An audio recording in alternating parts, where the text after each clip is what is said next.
সবাইকে জানাই শুভ দুপুর। চলুন দেখা যাক আজকে আমি কি রান্না করে ফেললাম। আজকে আমি রান্না করে ফেললাম ভাতের উপরে দিয়ে দিলাম একটা লঙ্কা, আর এইদিকে করে নিচ্ছিলাম সন্না ফুলের বড়া।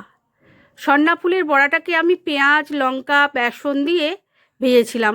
তোমাদের সবারই সন্না ফুলের বড়া খাওয়া হয়ে গেছে, আমার তো খাওয়া হয়নি, তাই আজকেই আমি বানিয়ে ফেললাম। আর রেখেছিলাম লাউয়ের ডাল, লাউ দিয়ে আর মুসুর ডাল দিয়ে আমি লাউয়ের ডাল বানিয়েছিলাম। আর সাথে ছিল ডিমের ঝোল। ডিমের ঝোলটাকে আমি আলু দিয়ে পেঁয়াজ রসুন দিয়ে বানিয়েছিলাম। আর সাথে ছিল বাটা মাছ ভাজা। বাটা মাছগুলোকে আমি ভাজাই রেখেছিলাম। আর করে নিয়েছিলাম কুলের চাটনি। কুলের চাটনিটা আমাদের খুব পছন্দের, সেই জন্য প্রত্যেক দিনই আমি কুলের চাটনিই বানাচ্ছি। তোমাদের কার কেমন লাগলো জানিও। আর লাস্টে এক গ্লাস জল দিয়ে দিলাম।